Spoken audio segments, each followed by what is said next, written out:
மெய்ப்பொருளில் உறவுகளுக்கு வணக்கம். கந்தர் அனுபூதி சிந்தனை 14வது நாளுக்கு உங்களை வருக வருக என்று வரவேற்கிறேன். புதுசா வந்திருக்கீங்க நம்ம சேனலுக்கு அப்படின்னா மறக்காம சப்ஸ்கிரைப் பண்ணிடுங்க. திருப்புகழ், தேவாரம், திருவாசகம், திருக்குறள் போன்ற மெய்ப்பொருளியல் தத்துவ நூல்கள்ல இருந்து நான் கற்றுக்கொண்ட எனக்கு புரிந்த விஷயங்களை எளிமையான நடையில உங்களுக்கு கொண்டு வந்து தருவேன். சரி, இப்போ நம்ம என்ன சிந்திச்சுட்டு இருக்கோம் அப்படின்னா அருணகிரிநாதர் அருளி செய்த திருப்புகழ்ல இருக்கக்கூடிய கந்தர் அனுபூதி அப்படிங்கிற ஒரு தொகுப்பு. அதுல வந்து 51 செயல்கள் இருக்கு. அதுல வந்து தினம் ஒரு செய்யுளாக நம்ம சிந்திச்சுட்டு வரோம். இன்னைக்கு 13வது செய்யுள் நம்ம சிந்திக்க போறோம். என்கிட்ட ஒரு ஆப்பிள் இருக்கு. இந்த ஆப்பிளுக்கு ஒரு உருவம் இருக்கு, வடிவம் இருக்கு, இதுக்கு ஒரு பேர் இருக்கு. இதை பத்தி நம்ம படிச்சிருக்கோம். இது ஒரு குறிப்பிட்ட வண்ணத்துல ஒளியை பிரதிபலிக்குது. சிகப்பு வண்ணத்துல இது நம்ம கண்ணுக்கு தெரியுது. இது விஷமுள்ள பழமா இல்ல சாப்பிடக்கூடிய பழமா இது எல்லாமே நமக்கு தெரியும். அதனால நம்ம கடையில இதை எடுத்து நம்ம தைரியமா வாங்கி இதை சாப்பிட்டு இதுல இருந்து பயனடைகிறோம்.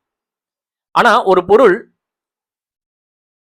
அதுக்கு உருவமும் இல்லை, அது அருவமாவும் இல்லை, அது இருக்கு ஆனா இல்லை, அது ஒளியும் இல்லை இருளும் இல்லை, இப்படி இருந்தா அதை எப்படி நம்ம பயன்படுத்துறது? கேட்கவே ரொம்ப காம்ப்ளிகேட்டடா இருக்குல்ல. கடவுளும் அப்படிதான் ரொம்ப காம்ப்ளிகேட்டடா நுட்பமா இருக்காரு. எப்போ அப்படின்னா நம்ம அறியாமையில் இருக்கிற வரைக்கும். அப்படி இருக்கக்கூடிய கடவுளை நம்ம எப்படி தெரிஞ்சுக்கிறது, எப்படி பயன்படுத்துறது, எப்படி அவர்கிட்ட இருந்து நம்ம how can we benefit from God? கடவுளை பார்ப்பதற்கு நமக்கு என்னென்ன வேணும்? ரொம்ப முக்கியமா அருள் அப்படிங்கிறது வேணும். கடவுளுடைய அருள் இருந்தாதான் அவரை பார்க்க முடியும், அவரை நெருங்க முடியும். அந்த அருள் வந்து எல்லாருக்கும் கிடைக்காதா? ஒரு குறிப்பிட்ட சில பேருக்கு மட்டும்தான் கிடைக்குமா? அந்த குறிப்பிட்ட சில பேர் மட்டும்தான் கடவுளை பார்த்துட்டு வந்து நம்மகிட்ட அவரை பத்தி சொல்லுவாங்களா? நடுவில் ஒரு மிடில் மேன், ஒரு புரோக்கர் தேவையா அப்படின்னா இல்லை. எல்லாருக்கும் கடவுள் அருள் அப்படிங்கிறது, இறை அருள் அப்படிங்கிறது டிஃபால்ட்டாகவே இருக்கு. இந்த பிறவியே அவனுடைய அருளுக்கு ஒரு சாட்சி. உங்களுக்கு ஒரு பிறவி கொடுத்து நீங்க கற்றுக்கணும் அப்படிங்கிறதுக்காக உங்களுக்கு ஒரு ஒரு வாழ்க்கை கொடுத்து, ஒரு சூழல் கொடுத்து, இன்னைக்கு இதெல்லாம் நீங்க கேட்டுட்டு இருக்கீங்க அப்படிங்கிறதே அவனுடைய அருளுக்கு முதல் சாட்சி. அருள் மட்டும் போதுமா? அந்த அருளை வந்து ஓகே பிறவி கொடுத்தா போதுமா அப்படின்னா, அடுத்து நம்ம கடவுளோட நிலைக்கு உயரணும், கடவுளை நெருங்கணும்.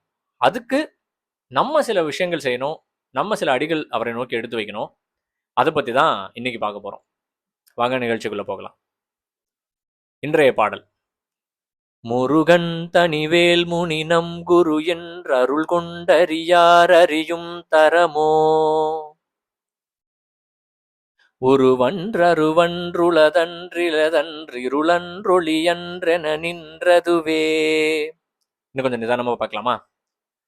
முருகன் தனிவேல் முனி நம் குரு என்று அருள் கொண்டு அறியார் அறியும் தரமோ, உருவன்று அருவன்று உளதன்று இலதன்று இருளன்று ஒளியன்று என நின்றதுவே. அதாவது உருவமும் அல்லாத, அருவமும் அல்லாத, உள்ளதும் அல்லாத, இல்லாததும் அல்லாத, இருளும் இல்லாத, ஒளியும் இல்லாத ஒரு நுட்பத்தை, ஒரு மேன்மையை, ஒரு தரத்தை இவன் முருகன், இவன் தனிவேல் கொண்ட முனிவன், இவன் நம் உள்ளத்தில் எழுந்தருளும் குரு, இப்படிலாம் அடையாளம் கண்டு கொள்வது அவனுடைய அருள் கொண்டு இல்லாம வேற வழியில தெரிஞ்சுக்க முடியுமா அப்படின்றதுதான் அருணகிரிநாதர் இந்த பாடல்ல எழுப்பக்கூடிய கேள்வி. ரொம்ப நுட்பமா, காம்ப்ளிகேட்டடா, ஒரு கயாட்டிக்கா புரியாம இருக்கக்கூடிய ஒரு பொருளை எப்படி புரிஞ்சுக்கிறது? அதுவே நமக்கு எக்ஸ்பிளைன் பண்ணாலோடய நம்மளால புரிஞ்சுக்க முடியாது இல்லையா அப்படிங்கிற மாதிரி கேட்கிறாரு. நம்ம இதை இன்னும் கொஞ்சம் டீப் டைவ் பண்ணுவோம், ஆழமா புரிஞ்சுப்போம். இதுல 3 விதமா முருகரை குறிப்பிடுறாரு. முருகன், தனிவேல் முனி, நம் குரு, இப்படி 3ஆக குறிப்பிடுவதற்குரிய அந்த நோக்கம் என்ன அப்படின்னா, முருகன் அப்படிங்கிறது கடவுள் நிலை, எல்லாருக்கும் எல்லாமுமா இயங்கக்கூடிய அந்த இயவுள், இந்த பிரபஞ்சம், இந்த அண்டம், இதுக்கு முன்னாடி பாட்டுல பார்த்தோம் இல்லையா, அந்த பேரருள், பேரறிவு, அது முருகன் அப்படிங்கக்கூடிய அந்த நிலை, உச்சகட்ட நிலை. அடுத்தது தனிவேல் முனி அப்படிங்கிறாரு. தனிவேல் முனி அப்படின்னா, வேல் அப்படிங்கிறது அறிவுக்கான ஒரு குறியீடு அப்படிங்கிறத நம்ம இதுக்கு முன்னாடி நிறைய பாட்டுல பார்த்துருக்கோம். அப்போ முனி அப்படின்னா தவம் செய்தவர், அறிவை கொண்டு ஆசைகளை அகற்றியவர், மனதை வென்றவர் இல்லையா? அப்போ ஒரு இண்டிவிஜுவல் லெவல்னு சொல்ல முடியாது, ஒரு ஒரு மனிதராக அல்லது மனித உருவத்தில் தனிவேல் முனி அப்படிங்கிறது அப்படி எடுத்துக்கலாம். ஒரு மனித உருவத்தில் அருளாளராக கொஞ்சம் இறங்கி வரான் முருகன். உதாரணமாக திருஞான சம்பந்தர் எடுத்துக்கலாம், சமய புரட்சி செய்தவர். அருளாளர்கள் மூலமா வந்து அவர் என்ன பண்றாருன்னா, சும்மா எல்லாருக்கும் இப்படி கை காமிச்சு வரம் கொடுக்கல. அறிவை இயக்கக்கூடிய பணியை செய்யறாரு. அவர்கள் மூலமா சில விஷயங்களை இங்க நகர்த்துறாரு. அந்த அருளாளர்கள் மூலமா இங்க சில அறிவு பணிகளை அவர் மேற்கொள்றாரு. அவர்கள் மூலமாக சில அறிவுக்கான கருவிகளை அவர் படைக்கிறார். இன்னும் சொல்ல போனா அருணகிரிநாதரே திருஞான சம்பந்தரை வந்து முருகருடைய அவதாரம் அப்படின்னு பல பாடல்கள்ல குறிப்பிட்டிருக்காரு. அப்போ இங்க தனிவேல் முனி அப்படிங்கிறது திருஞான சம்பந்தர் அல்லது அவர் போன்ற அருளாளர்களா நம்ம எடுத்துக்கலாம். அருளாளர்கள் மூலமா இயங்குறது. ஏன்னா அருளாளர்களுக்கு வந்து அவங்க ஆல்ரெடி மனசை வென்றுட்டாங்க. அவங்க வந்து பிறவியை ஜெயிச்சுட்டாங்க. அவங்களுக்கு வந்து எந்த விதமான கமிட்மெண்ட்டோ இல்லை எதுவுமே ஆசைகளே கிடையாது. அவங்க இந்த பூமிக்கு வந்து என்ன செய்ய போறாங்க? அவங்களுக்கு இங்கே வர வேண்டிய அவசியமே இல்லை. ஆனால் அவங்கள அனுப்பி வச்சு நீ போ, ஒரு வேலை இருக்கு உனக்கு, மனிதர்களுக்கு இந்த வேலையை நீ செய்யணும், அந்த வேலையை செஞ்சு வச்சுட்டு வா, நான் அவங்களை இந்த பூமிக்கு அனுப்பி, இந்த பாழா போன பூமிக்கு அனுப்பி அவங்க வந்து இங்கே வந்து சில பணிகளை மேற்கொள்றாங்க. அது மூலமாக தான் நமக்கு இந்த திருப்புகள் இதெல்லாமே நமக்கு கிடைச்சிருக்கு இல்லையா? அப்போ இங்கே தனிவேல் முனி அப்படிங்கிறது அருளாளர்கள் அப்படின்னு வச்சுக்கோங்க. அடுத்தது நம் குரு அப்படின்னு சொல்றாரு. அது ஏன் நம் குரு? சும்மா குருன்னு சொல்லல, நம் குரு அப்படின்னா நமக்குள்ள இதுதான் வந்து இண்டிவிஜுவல் லெவல் நம்ம சொல்லணும். நமக்குள்ள இண்டிவிஜுவல் லெவல்ல ஒவ்வொரு மனிதருக்கும் உள்ளே அகத்துள்ளே குருவாக எழுந்தருளக்கூடியவன் அப்படின்னு புரிஞ்சுக்கலாம். நான் இதுக்கு முன்னாடி ஒரு பாட்டில் கூட சொல்லியிருப்பேன், நம்ம கடவுள்கிட்ட பேசணும்னு ஒரு முயற்சி எடுத்தோம் அப்படின்னா கடவுள் நமக்குள்ள இருந்து நம்ம கூட பேசுவார் அப்படின்னு நான் சொல்லியிருக்கேன். அப்படி குருவாக எழுந்தருளக்கூடியவர். குரு அப்படின்னாலே அது முருகர் மட்டும்தான். புறத்துல இருந்து ஒரு யோகாவோ தியானமோ கராத்தேவோ சொல்லி கொடுக்குறவங்கலாம் குரு கிடையாது. அவங்க வந்து ஆசான். அவங்க வந்து ஒரு வித்தை உங்களுக்கு கற்றுக் கொடுக்குறாங்க. அந்த வித்தை மூலமா உங்களுக்கு சில பலன் கிடைக்குது வாழ்க்கையில. அந்த வித்தை உங்க உடம்புக்கு சில நல்லது செய்யுது, உங்க மனசுக்கு உங்க பர்சுக்கு எல்லாத்துக்குமே நல்லது செய்யுது இருக்கலாம். ஆனா அவர்கள் குரு கிடையாது. குரு என்றாலே முருகன் மட்டும்தான். மற்றபடி மற்ற விஷயங்களை கற்றுக் கொடுப்பவங்க வந்து ஆசான், அவ்வளவுதான். தேர் டீச்சர்ஸ். ஓகே, அவங்களால நம்ம வாழ்க்கையில நம்மளை வந்து காப்பாற்ற முடியாது, கடை தேற்ற முடியாது. முருகர் அல்லது கடவுள் நமக்குள்ள குருவாக எழுந்தருளி நம்மை காப்பாற்றுகிறார் அப்படிங்கிறதுதான் பொருள். அப்போ கடவுள் அப்படிங்கிற நிலையில இருந்து அருளாளர்கள் அப்படிங்கிற ஒரு நிலைக்கு இறங்கி அவர்கள் படைப்புகளா நமக்கு கிடைத்து அடுத்தது நமக்குள்ளேயே தோன்றி அகத்தில் வழிநடத்தக்கூடிய குரு. இப்படி நம்ம புரிஞ்சுக்கலாம்னு நினைக்கிறேன். இப்படி புரிஞ்சுக்கிறதுக்கும் அவனுடைய அருள் தான் ஆதாரம். அருள் கொண்டு அறியார் அறியும் தரமோ அப்படின்னு சொல்றாரு. தரம் அப்படின்னா நுட்பம், மேன்மை அப்படின்னு நம்ம புரிஞ்சுக்கலாம். மாணிக்க வாசகர் கூட அவன் அருளாலே அவன் தாள் வணங்கி அப்படின்னு சொல்றாரு சிவபுராணத்துல. உனக்கிடும் மலர்களும் உன்னை கும்பிடும் கைகளும் கூட நீயே அப்படின்னு சொல்லி தாய்மானவர் சொல்றாரு. அதாவது நம்ம கடவுளை கையெடுத்து இப்படி கும்பிடும் போது அதுல அரை கும்பிடுதான் நம்மளோட கும்பிடான். இன்னொரு பாதி வந்து நமக்குள்ள இருக்க கடவுள் நம்மளை இயக்கி தன்னைத்தானே கும்பிட்டுக் கொள்கிறாராம். அப்போ இறைவனை வணங்குவதற்கும் புரிந்து கொள்வதற்கும் அவனது அருள் வேண்டும் அப்படிங்கிறது உண்மை. அப்போ அந்த அருள் நமக்கு கிடைக்கணும். அது ஆல்ரெடி கிடைச்சிருச்சு, ஏற்கனவே கிடைச்சுதான் நம்ம பிறவி எடுத்து வந்திருக்கோம். அது இன்னும் நமக்கு அது சஸ்டைன்டா கிடைக்கணும் அப்படின்னா நம்ம என்ன செய்யணும் அப்படின்னா அதுக்கு அறமும் அன்பும் பழகணும், முயற்சி செய்யணும். அதன் முதல் படி, அதன் முதல் அடையாளம், முதல் ஒரு சின்ன ஸ்டெப் என்ன அப்படின்னா வழிபாடு. தினமும் சாமி கும்பிடு அப்படின்னு சொல்லிட்டு சின்ன வயசுல எங்க ஆட்சி சொல்லுவாங்க, தினமும் சாமி கும்பிட்டுட்டு தான் ஸ்கூலுக்கு போகணும், ஏதாவது நல்ல விஷயம் பண்ணணும்னா சாமி கும்பிட்டு தான் ஆரம்பிக்கணும் அப்படின்னு. அதோடைய அர்த்தம் வந்து அப்போ புரியல, இப்போ புரியுது. ஏன்னா யோசிச்சு பாருங்க, கடவுள் அப்படிங்கிற ஒரு சின்ன சிந்தனை கூட இல்லாம வாழ்க்கையை நகர்த்துறவங்க, வாழ்க்கையை கடந்து போறவங்க எத்தனை பேர் இருக்காங்க. அவங்க ரொம்ப பெரிய பணக்காரங்களா இருக்கலாம், ரொம்ப அப்படியே சொந்தமா லக்ஸரி ஃபிளைட், லக்ஸரி போட் எல்லாம் வச்சுக்கிட்டு, அப்படியே சொந்தமா தீவெல்லாம் வச்சுக்கிட்டு, தன்னைத்தானே கடவுள்னு சொல்லிக்கிட்டு, இல்ல பெரிய பணக்காரங்களா, ஒரு செலிபிரிட்டி எடுத்துக்கோங்க, பிரைவேட் ஜெட்டு என்னென்னமோ இருக்கும், அவங்களுக்கு கப்பலே இருக்கும். அப்படி வாழ்க்கைய கடவுள் பத்தின எந்த சிந்தனையுமே இல்லாம கடந்து போறவங்க எத்தனை பேர் இருக்காங்க. இதுக்கு இன்னொரு நேர் எதிரில் ஒரு அடையாளமாக கடவுளை பற்றி சிந்தித்துக் கொண்டு என்னுடைய மதம் தான் சிறந்தது, என்னுடைய கடவுள் தான் சிறந்தவர், என்னுடைய இந்த மதத்துல இருக்கக்கூடிய சிந்தனை தான் சரியானது அப்படின்னு சொல்லிட்டு ஒரு சின்ன கூட்டுக்குள்ள கன்ஃபைன் ஆகி கடவுளை ஒரு அடையாளமா மட்டுமே சிந்திச்சு கடவுளை பத்தி நினைப்பிலே தான் இருப்பாங்க. ஆனா அது ஒரு கன்ஃபைன்டான நினைப்பா இருக்கும். அப்படி வாழ்க்கையை கடந்து போய் வாழ்க்கையை முடிச்சுக்கிறவங்க எத்தனை பேர் இருக்காங்க. இப்படி இந்த இரண்டு எக்ஸ்ட்ரீம்களுக்கும் நடுவுல ஒரு இயல்பான இனிமையான இறை சிந்தனையோடு சமூகத்துக்கு பயனுள்ள வகையில, குறைந்தபட்சம் யாருக்கும் தீங்கு செய்யாத வகையில ஒரு எளிமையான ஒரு இல்லற வாழ்க்கை கிடைக்கிறதுக்கு எவ்வளவு அருள் நமக்கு தேவைப்படும் அப்படின்னு யோசிச்சு பாருங்க. அப்போ முதல்ல நமக்கு கடவுள் பற்றிய நினைப்பு வரணும். அந்த நினைப்பு ஏதோ புறத்துல இருந்து செய்யக்கூடிய ஒரு ரிச்சுவல் மூலமா தான் நமக்கு கிடைக்கும் இல்லையா? ஏன்னா எப்பவுமே கெட்ட விஷயம் வந்து நம்ம மனசுக்கு உள்ள இருந்து தோன்றி வெளியே மேனிஃபெஸ்ட் ஆகும்.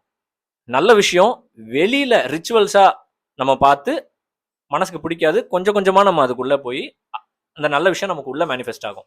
உள்ள இருக்க கெட்டதெல்லாம் வெளியே எடுத்துட்டு வெளியே இருக்க நல்லதை உள்ள ஃபீல் பண்றோம். அப்போ கடவுளை பற்றிய நினைப்பு வரணும். அந்த நினைப்பு அதுல முயற்சி தொடர்ந்து நமக்கு இருந்துச்சு. தினமும் இந்த சின்ன சின்ன விஷயம், ஏதோ ஒரு சின்ன விஷயம், ஒரு விளக்கேத்தி ஒரு பாட்டு படிக்கிறதா கூட இருக்கலாம், இல்ல விளக்கேத்தி சும்மா கையெடுத்து கும்பிட்டுட்டு போறதா இருக்கலாம், திருநீர் வச்சுட்டு போறதா இருக்கலாம். ஏதோ ஒரு சின்ன விஷயமாகவாது தொடங்கணும். ஆனா அது அப்படியே இருந்துடக்கூடாது, அதுல வளர்ந்துகிட்டே இருக்கணும் நம்ம. அந்த அந்த நினைப்பு, கடவுளை பற்றி அந்த நினைப்பு எங்க கொண்டு போகும்னா அருளாளர்களுடைய படைப்பை நோக்கி நம்மளை நகர்த்தி கொண்டு போகும். அதாவது இடையில யாரும் போலி சாமியார்கள் குறுக்க வராம, கடவுளே எல்லாத்தையும் பார்த்து பாருப்பா, நீ எதுவும் பண்ணாத, நீ சும்மா உன் காசை என்கிட்ட கொடுத்துட்டு நீ கம்முனு அப்படின்னு சொல்ற மாதிரி யாரும் போலி சாமியார்கள் நடுவில் குறுக்க வராம இருந்தா, நமக்கு அந்த கொடுப்பினை இருந்தா, கடவுளை பற்றிய நினைப்பு நம்ம எங்க கொண்டு போகும்? அருளாளர்களுடைய படைப்புகளை நோக்கி கொண்டு போகும். அடையாளங்களை நோக்கி அல்ல, படைப்புகளை நோக்கி. திருப்புகழ், தேவாரம், திருவாசகம், திருக்குறள் இதெல்லாம் இருக்கு இல்லையா, இது போன்ற விஷயங்களை நோக்கி நம்ம அறிவை யூஸ் பண்ற மாதிரியான ஒரு பாதையில கூட்டிட்டு போவோம். அதுக்கு அடுத்து அதை படிச்சு கற்ற பின் நிற்க அதற்கு தக, அதே மாதிரி நம்ம நடந்துக்கிட்டோம் அப்படின்னா அது நம்மளை எங்க கொண்டு வரும் அப்படின்னா, அதன்படி நடக்கும்போது நமக்குள்ளே குருவாக முருகனே தோன்றுவான். இதுதான் வந்து ஜேர்னி, சுருக்கமா சொல்லணும் அப்படின்னா. அடுத்தது இந்த பாட்டுல இறைவனுடைய மேன்மை அல்லது தரம் அல்லது நுட்பம் அப்படின்னு சொல்லும் போது, உருவம் அல்லாதது, அருவம் அல்லாதது, உள்ளதும் அல்லாது, இல்லதும் அல்லாது, இருளும் அல்லாது, ஒளியும் அல்லாது அப்படின்னு சொல்றாரு. இது புரிஞ்சுக்கிறதுக்கு எனக்கு ரொம்ப கஷ்டமா இருந்தது. அதனாலதான் இந்த பாட்டுக்கு நான் கொஞ்சம் நேரம் எடுத்துக்கிட்டேன். ஏன்னா இதே கந்தர் அனுபூதியில கடைசி பாட்டுல ஒருவாய், அருவாய், உளதாய், இலதாய், மறுவாய், மலராய், மணியாய், ஒளியாய், கருவாய், உயிராய், கதியாய், விதியாய்னு சொல்றாரு. ஆனா இந்த பாட்டுல உருவமும் இல்ல, அருவமும் இல்ல, இருளும் இல்ல, ஒளியும் இல்ல, உள்ளதாவும் இல்ல, இல்லதாவும் இல்லன்னு ஆப்போசிட்டா சொல்ற. ஒரே பாட்டுல எப்படி ரெண்டு விதமா சொல்ல முடியும்? முரண்பாடா இருக்குல்ல. ஆனா இதை நம்ம கம்பைன் பண்ணி புரிஞ்சுக்கிட்டோம் அப்படின்னா, இது எப்படி போகுது அப்படின்னா, ஆரம்பத்துல நம்ம அறியாமையில இருக்கும்போது எதுலையுமே கடவுள் இல்ல, எதுவுமே கடவுள் இல்ல. ஆனா நம்ம கொஞ்சம் கொஞ்சமா பக்குவம் பெற்று புரிஞ்சுக்கிட்டு நம்ம அறிவை இயக்கி தேடி புரிஞ்சுக்கிட்டோம் அப்படின்னா எல்லாமே கடவுளா தெரியும். எல்லாத்துலயும் கடவுள். ஆரம்பத்துல எதுலையுமே கடவுள் இல்ல, கடைசியில எல்லாத்துக்குமே கடவுள், எல்லாமே கடவுள் அப்படிங்கிற ஒரு நிலைக்கு வருவோம்.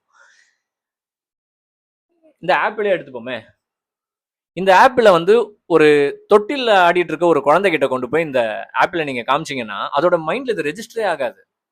ஏன்னா இதோட பேர் தெரியாது, இது சுவை தெரியாது, இது என்னன்னே அதுக்கு தெரியாது இல்லையா? அப்போ அந்த தொட்டில இருக்க குழந்தைகிட்ட இதை காமிச்சா இது ஒரு பொருள்னு கூட அதுக்கு ரெஜிஸ்டர் ஆகாது. ஏன்னா அதுக்கு இன்னும் மொழி தெரியாது, அதுக்கு இன்னும் சிந்தனை வளரல, எதுவுமே இல்லை இல்லையா?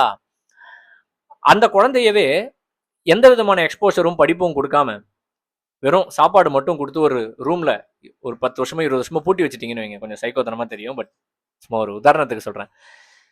ஒரு அறையில பூட்டி வச்சுட்டு ஒரு 20 வயதான பிறகு அப்ப கொண்டு போய் இந்த ஆப்பிள் நீங்க அதுகிட்ட காட்டினீங்கனாலும் அந்த குழந்தைக்கு இது ஆப்பிள்னு தெரியாது. அன்லஸ் அதுவே இயல்பா வளர்ந்து கொஞ்சம் படிச்சு அந்த குழந்தையோடைய தாய் இது வந்து ஆப்பிள் அப்படின்னு சொல்லி இதை ஊட்டி விட்டால் ஒழிய இந்த ஆப்பிளை பத்தி அதுக்கு எதுவுமே தெரியாது இல்லையா?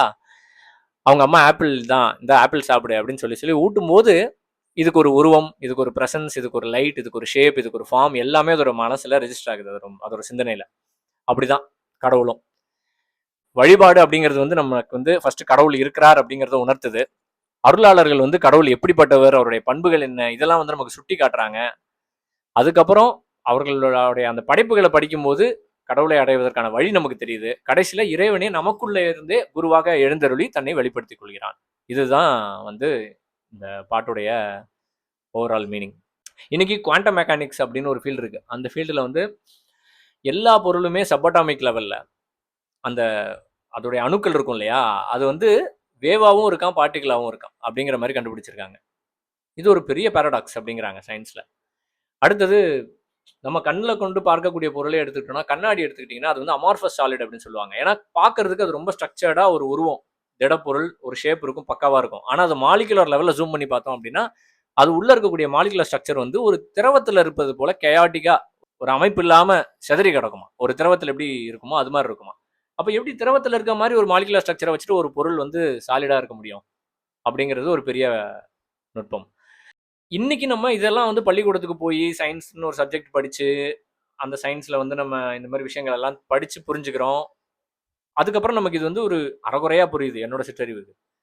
ஆனா 15ஆம் நூற்றாண்டு நினைச்சு பாருங்க. 15ஆம் நூற்றாண்டு அதற்கு முந்தைய காலகட்டத்துக்கு இது வந்து வெறும் கற்பனையாக இருக்க முடியாது. இந்த பாட்டுல இவர் யூஸ் பண்ணியிருக்கிற அந்த வார்த்தைகள், அந்த உவமைகள் இதெல்லாம்.